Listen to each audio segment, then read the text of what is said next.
When her 12-year-old daughter went from pink hair clips to flashy gold earrings and tracksuits, Diane says she thought it was just part of being a teenager.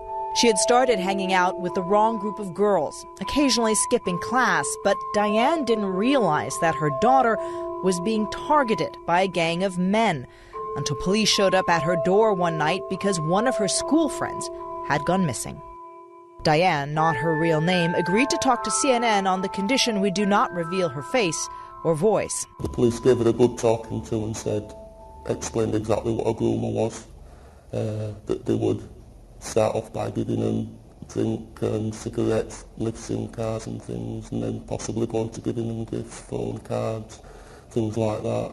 Obviously these were men and my daughter was 13. It was just horrific to hear something like that. And seeing your daughter stood there in pink girly pyjamas and what have you, tears rolling down her face. But then I just thought that was that, then that would be the end of it. It was just the beginning.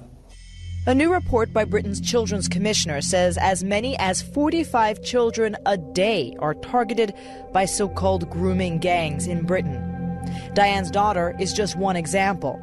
Men would pick her up from school, then dump her outside the family home, incoherent from a mix of drugs and alcohol, with stories of being passed around from man to man. She was 14 years old.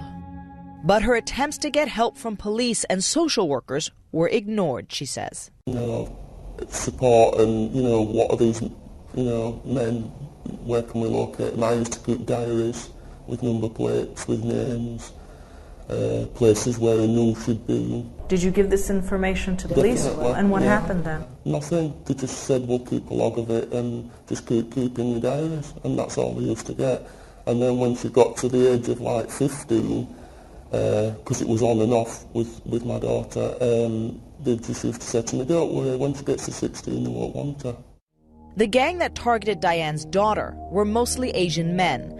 Police data shows that nearly a third of reported grooming gangs are ethnically Asian, a disproportionate number considering that only 7% of Britain is Asian. But the vast majority of offenders are white British males.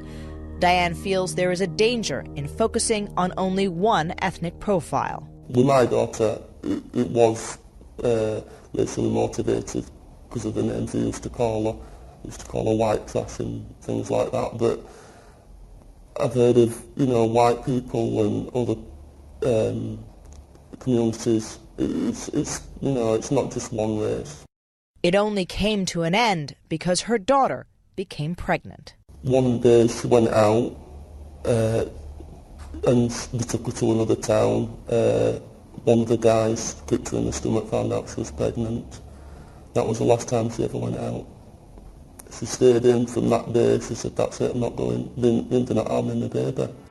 Her daughter had her baby and both now live at home with Diane. But she says the men who abused her daughter are still out there, and she fears still grooming other young girls. Atika Schubert, CNN, London.